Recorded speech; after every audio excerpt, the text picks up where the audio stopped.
Om Shri Sai Ram. Welcome to everyone to this third episode of the beautiful Sathya Sai Story, the story which continues after the growth of Sathya to Sai. For those of you who have come in late or have missed the previous episodes, you can have a look at all the episodes in this playlist that I have linked above. Otherwise, you can just proceed with this episode because every episode, every leela, every mahima, every moment with the Lord is beautiful and has standalone messages.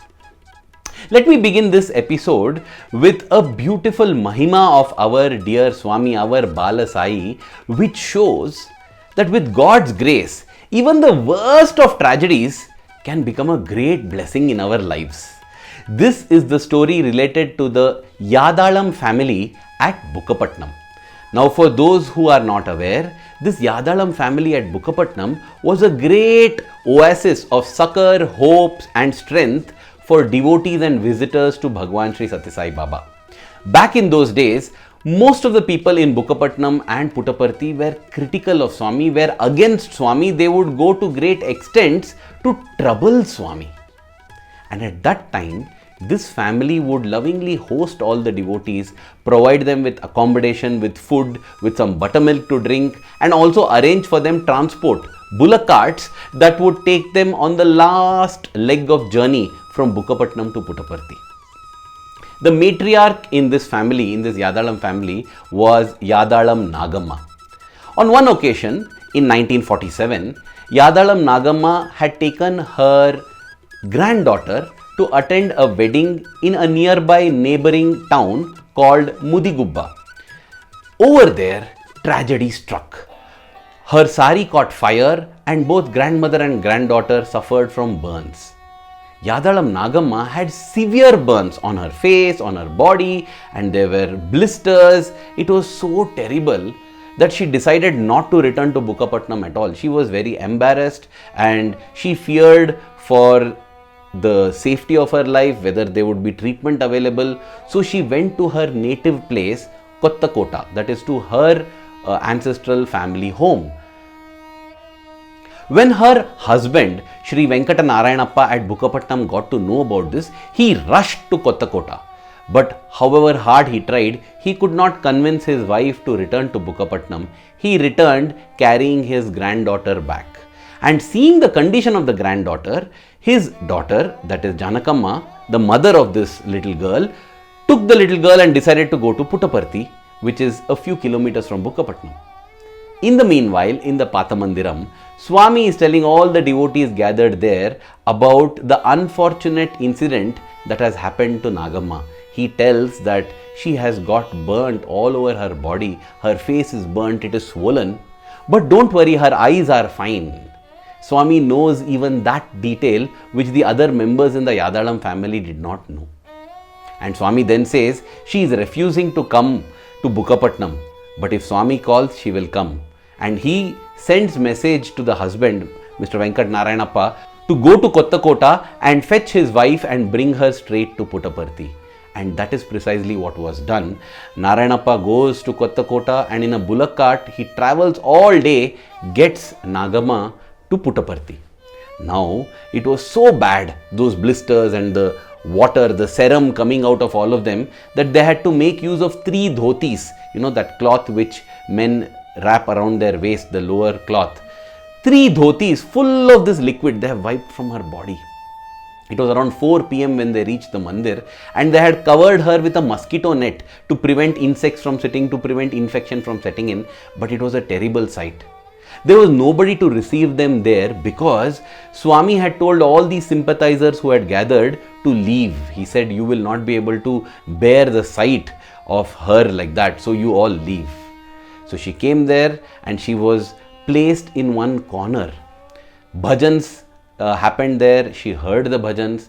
It was after the bhajans, early in the night, that Swami came to Nagama with a bunch of keys for a room that he had arranged for her. He came to her and jokingly said, "What, Nagama, you went to a wedding and came with all these ornaments and jewelry?" She weakly smiled from behind the mosquito net. Then Swami, with all love and compassion, went to her, said, "Papam." He arranged for food for her. He requested one Sushilamma from Kuppam who was there. He told her to make rice and rasam. And as rice and rasam was brought for Nagamma, Swami materialized vibhuti, put it into this rasam rice, mixed it and fed this to Nagamma. Not only that, he materialized vibhuti and applied it all over her body. And then said, "It is now night. You go to sleep, Nagamma. Don't worry about anything. Have a nice, blissful and peaceful sleep." In that special room, whatever was available there in the Pathmandaram behind Swami had arranged, that is where she slept. The next day morning, she woke up in the Brahma Muhurtam time, 4 a.m. And when she woke up, she felt her smooth, wonderful skin. No more burn marks on the hand, on the body, nowhere. She touches her own face, unable to believe. And when she walks out, she is like a radiant queen, and everybody's jaw drop in wonder and awe at this magnificent mahima, this magnificent miracle that Swami had worked out.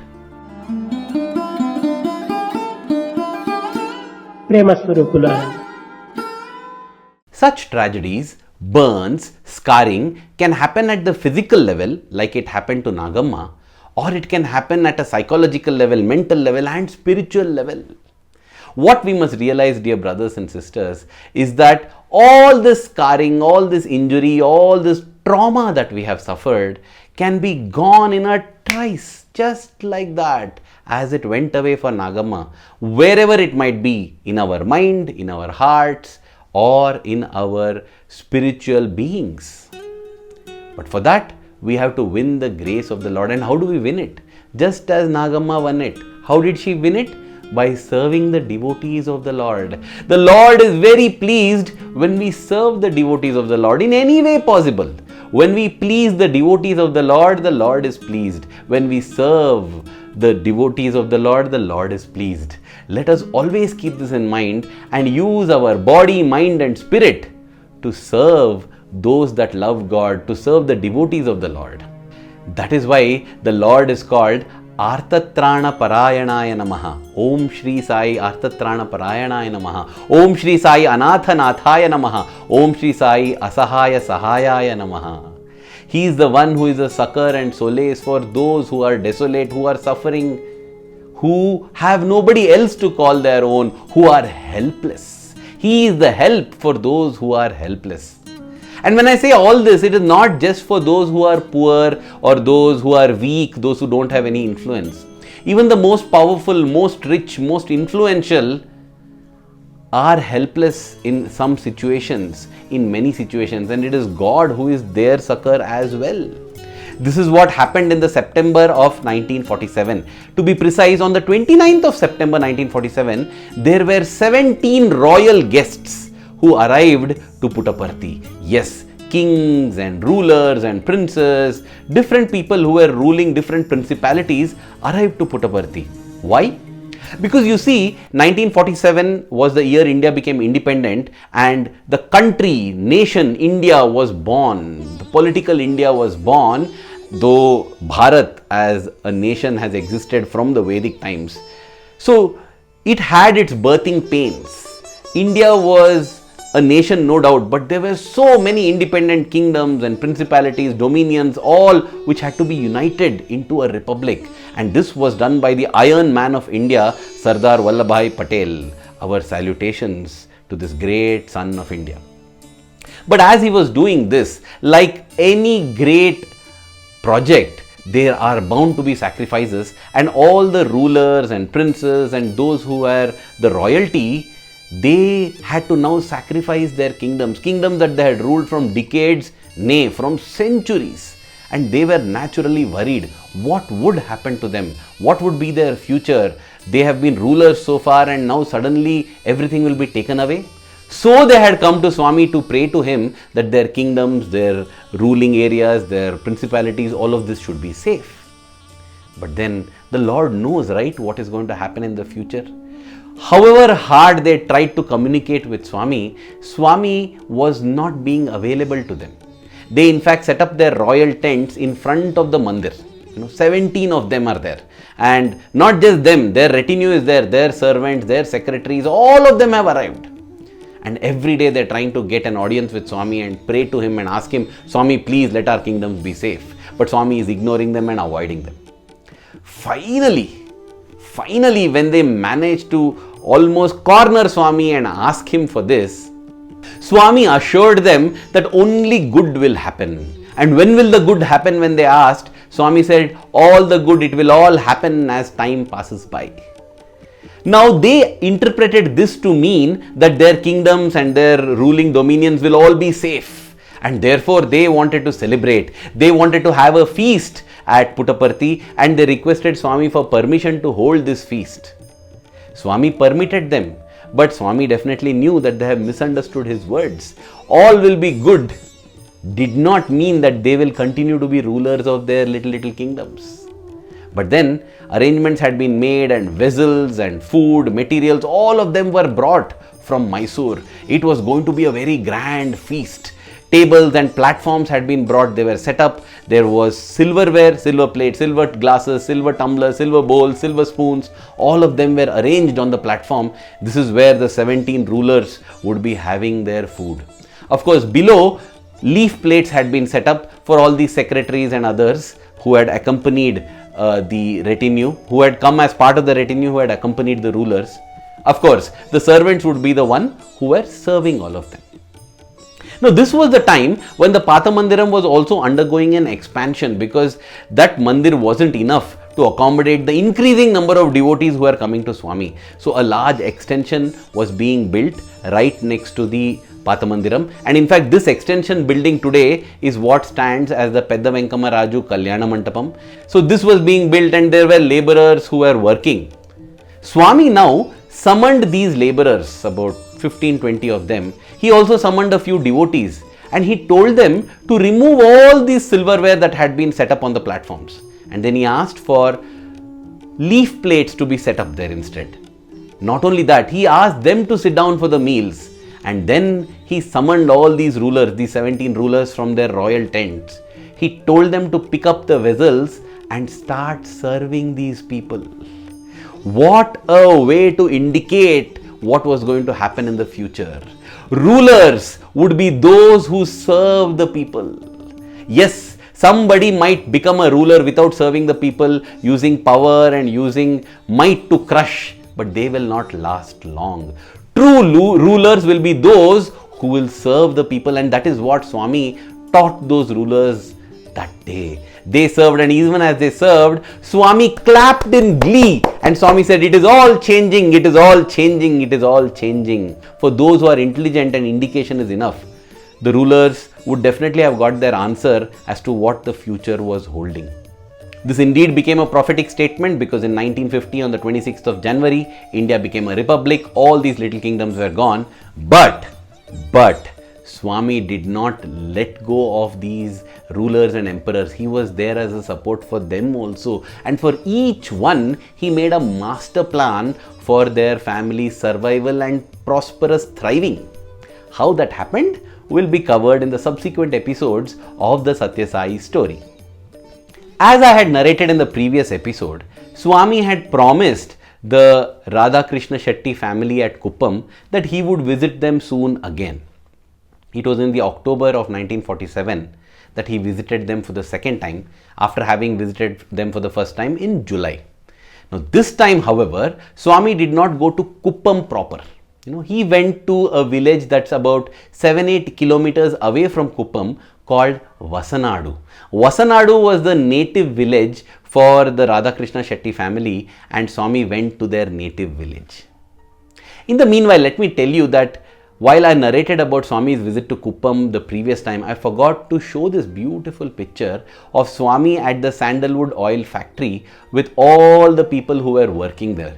Isn't it so beautiful? You can see Swami, he is standing there, one among them. Swami is always like that.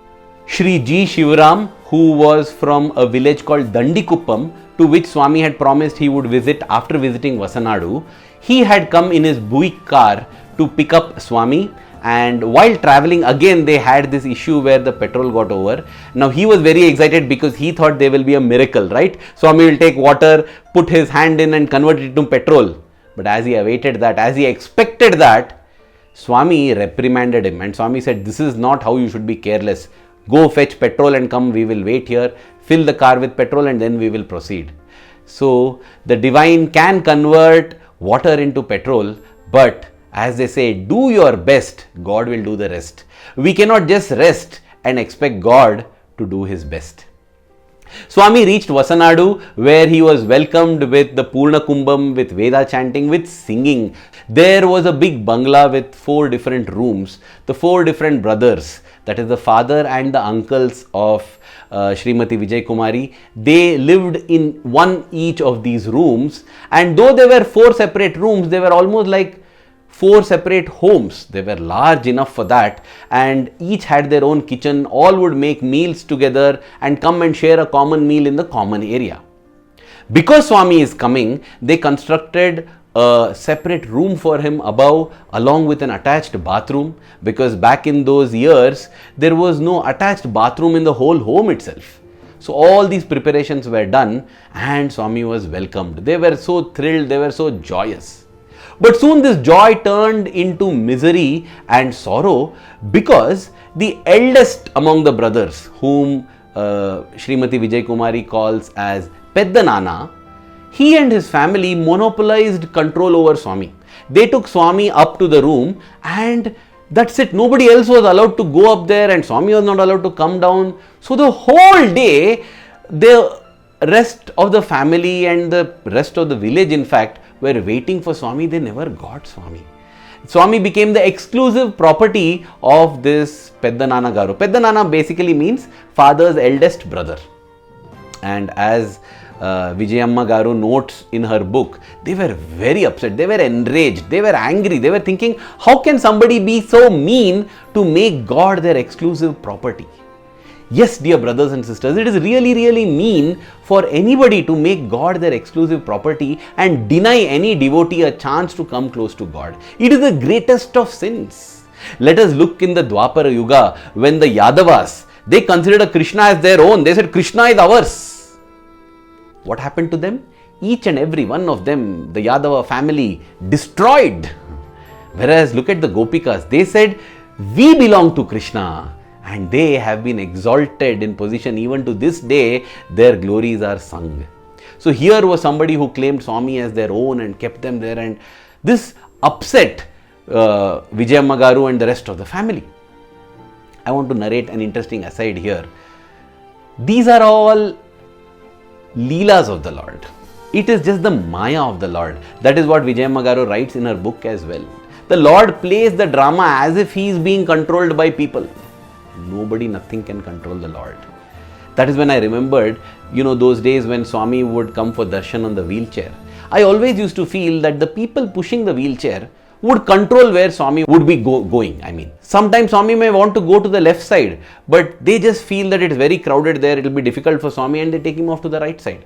This is how I used to feel, and many times I have observed Swami's face expressing helplessness. It is as if, what can I do? They are taking me here. In fact, that is what Swami told there at Wasanadu also. Swami said, what can I do? After all, it is one same house. Wherever I am, it doesn't matter. They are taking me up there. What can I do? I can't come. Swami is expressing helplessness. Then what do you do? When this had happened, I was very upset, and that's why I could empathize with Vijayamma Garu, because I felt the same anger. How can you control Swami and do what you wish with him? We should do what Swami wishes. That night I had a dream. In that dream, Swami was on the wheelchair and the boys who were pushing him came and left him at Yajur Mandir, because now he has to go back into his residence, and then they left. So Swami was all alone there waiting for brother Satyajit to come and receive him in. At that time I went near Swami, and then Swami looked at me and he smiled, and as he raised his right hand, I saw on the armrest of that wheelchair there was a joystick.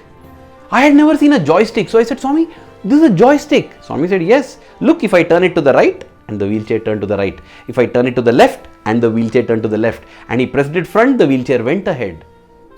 I said, Swami, but are you control? They are pushing, right? Then Swami smiled and said, for the whole world it appears as if they are pushing my wheelchair, they are controlling where I want to go. No, that is not the case. It is the opposite. I am deciding where they have to go. I am deciding whether they should move ahead or to the left. Don't ever forget that. That is what cleared my Maya, cleared my delusion, where I thought that people are imposing onto Swami. If we think that people are imposing onto Swami, we are being deluded. If somebody thinks that they are able to control Swami, God save them from their delusion. We should always remember that Swami is the Supreme Lord.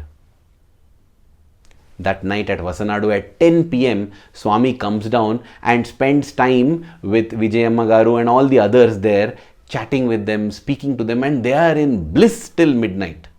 But at midnight again, Pedanana comes with the family and says, no, Swami, we have to go back up. Takes Swami back up to the captivity over there, and they are feeling very bad. They are trying every way possible to get Swami out. In fact, in the evenings when they are able to take Swami to the orchards, by the way, Wasanadu was filled with coconut trees, with tamarind trees, mango trees. They took Swami to the orchards and Swami began to play with them. Imagine Swami climbing the mango tree, going to the topmost branches, plucking the mangoes with all other children in the family. And they also played Kotikomma. Kotikomma is a game where one becomes like a monkey and the others are guarding the fruits from the monkey. It's a beautiful game. Swami is also participating along with them, playing with them till they all are so tired for 3-4 hours in the end. They are having such a beautiful time with Sai Krishna. And as Swami comes back home, he's taken back up there and he's locked.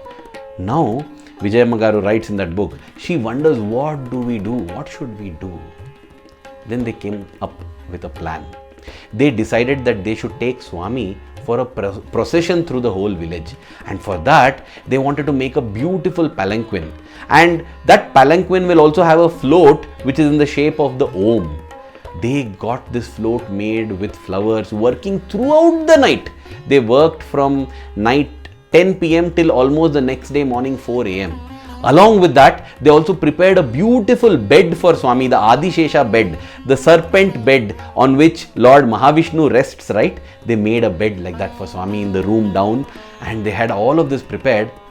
And the next day when they got a chance to talk to Swami, they said, Swami, we wish to take you in a procession like this. And Swami agreed.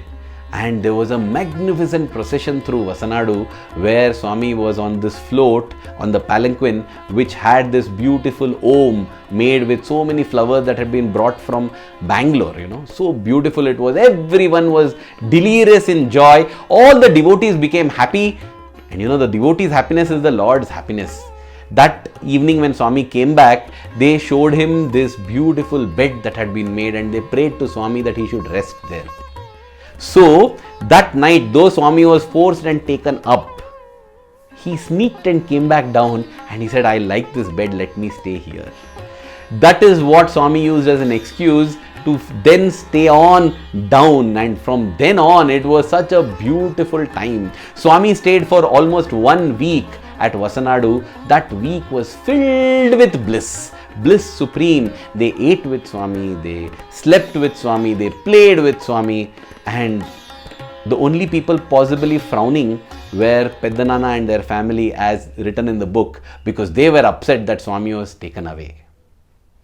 Again, dear brothers and sisters, what lesson we learn as devotees is that when we do sadhana, when we put in efforts, when we do anything to win the Lord, when we spend our time, energy, resources, the Lord will surely respond. Swami's heart is like that of butter.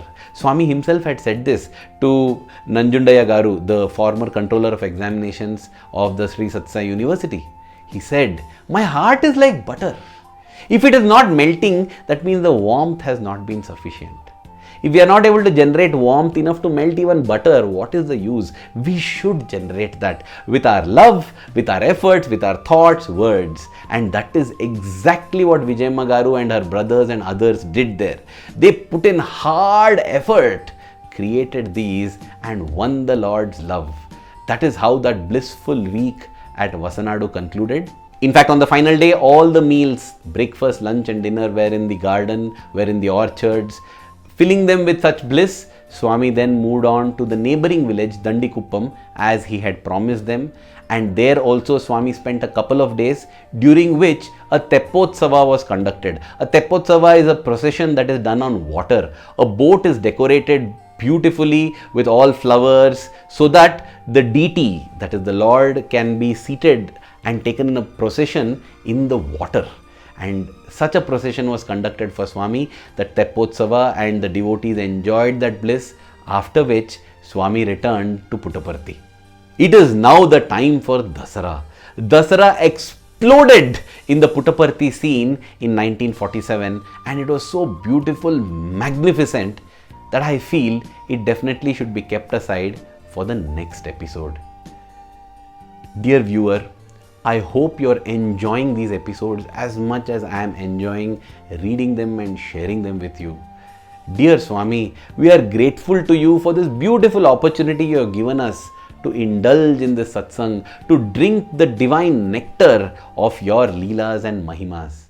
May the love that we have for you in our hearts keep growing stronger every passing moment. Thank you. Jai Sai Ram.